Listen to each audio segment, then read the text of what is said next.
Good morning, everybody, and welcome to my channel. Today we have part two from our new series, Karpov Path to the Top. Today we see Karpov, 11 years old kid, playing against an expert master from USSR. His name is Zilarkin. This guy played against even Botvinnik, Karpov coach. This game features Karpov in-game skills. He's playing against an expert player. Still, he's playing like such an amazing way in the end game. Usually, the expert players prefer end games against young kids because then the experience will show off. But today, everything actually go in the opposite direction. The expert player, I think he maybe regret that he played end game with Karpov. Pretty sure. Let's see the game. We don't want to waste our time. Let's go for d4 from Zilarkin. Karpov with the black piece, play knight f6, c4, e6, knight e3, d5. We have a queen's gambit declined, Beth Harmon's opening. Bishop g5, knight b d7, e3, bishop e7, knight f3, castle, and now queen c2. It's one of the moves that create like a problem for black. If you look at the diagram here, black built like a very strong defense here with two knights and bishop and castling, but the guy over here needs to be developed. So calculate b6, and now he's ready to go for maybe bishop b7 or bishop a6. Here also looking for also maybe to play c6 in the right time. So Zilarkin played the take and take, and then bishop b5. He's telling him if you play c6, I will take.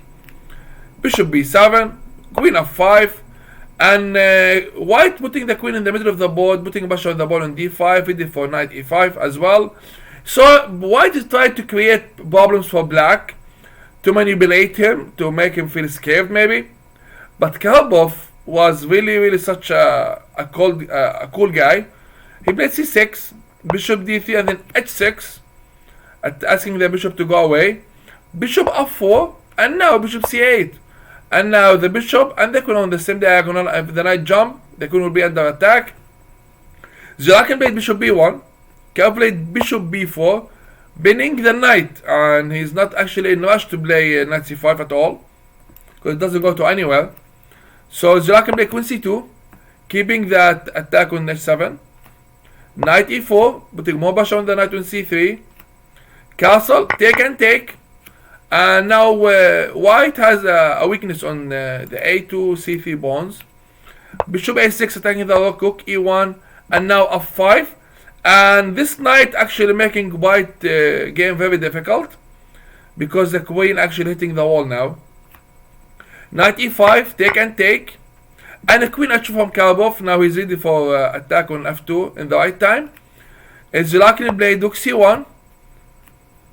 Rook f7, and now a4. After a4, he's ready for a5 or maybe bishop a2. So Karpov played bishop c4 right away, and he's telling him if you go to a2, I will take it.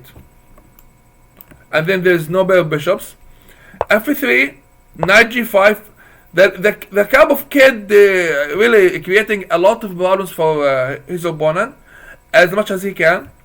Queen f2 from Zilarkin. That's what Zilarkin looking for. He wants to exchange queens, go to an end game. Well, his experience will show off. But look what's happened. Queen f2, king f2, and now Karpov played knight e6. And with this, he's putting Zilarkin under a dilemma actually. Like Zilarkin cannot go for e4 because he will lose. He cannot do this because of the rook attacking the king. So the bishop on b1 actually is actually stuck here. He's doing nothing. So Zilarkin played bishop a2, and Karpov took the bishop, happy to get rid of the bishops. c5, c4, t takes, e take, cd5, and knight c5. And yes, you have a pass pawn, but I have an attack on d3, and I'm gonna attack 3 pieces for you altogether. Rook d1, take and take. And now in this position, you look at white, you think, oh, he's gonna win or something, because he got a pass pawn on d5, got a bishop against knight, He has a5 coming, but Karpov said no. Rook e7, f4, rook d8, king f3 to step away from the pen on the e file, rook e d7, and now too much pressure on the pawn on d5. If you bring the rook to protect him, you can lose the pawn on a4, so this is not good. Mr. Karpov, after this, Zelakin played d6 to keep his pawn alive. Knight b7, another pressure on the pawn on d6. And here's the point. If you go for rook d2 here, Karpov will play king f7, king e6, and then grab the pawn on d6. So, what Zelakin said, actually, that was the experience. He played g4. And he's telling Karpov, if you go here, we go here, and then you're gonna lose a piece, no matter what you do. So after g4, take and take from Karpov. Then he played king f7, and Karpov is ready to come here to e6. Then Zelakin played f5, said, tell him no, I'm not gonna let you do that. Rook c8, and Karpov is ready to invade with the c file. And here Zelakin get afraid of the check on c4. He was worried about this move. Sorry, let's make it with the different color. This one. Then check and attacking the pawn on a4 at the same time. So what he did, and maybe come to the e5 square with the rook to attack the pawn, the bishop on e5, you know. But so he played rook d4. However, just for the accuracy purposes, rook d4 is not the best move. Zelakin has to play rook g2 here,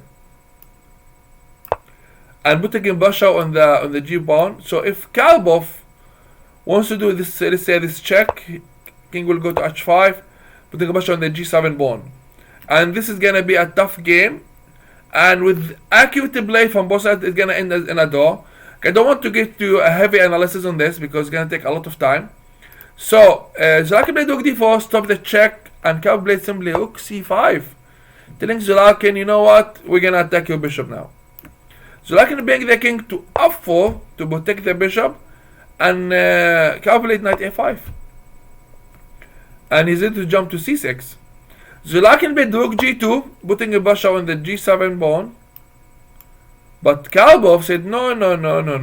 Rook e5, king e5, check, king d4, knight d4, king d4, check, and after king e5, rook c6, black is a pawn ahead, and he's actually in a winning endgame, but he has to play precisely. With rook c6, rook d2 being played by Zelakin, and Karpov simply played rook c5 check, and he told him, you know what, we're gonna attack your king and the pawn behind you. If you go back, I will come to c4 check, and then I pick up the pawn on a4 next. So Zelakin saw that coming, so he said, you know what, let's go for rook d5 and try. Maybe you'll make a mistake as a kid, because so far Karpov didn't make any mistakes. He played like 100%. Take and take, a6, king c6, b5, take and take, and then king f6. Now the pawns are equal, but the black position is winning. King c4 take, king c4, king at g4, and after king g4, black won and white resign. So Karpov, the wonder kid, show us an exceptional skills in the end game, which carried on with him through all his chess career, and it was a trademark for him. Like, he's a very good end game player. He's one of the best in the world. If you guys like the video, like and share, subscribe to the channel, and thanks for watching. Have a good day. Bye bye.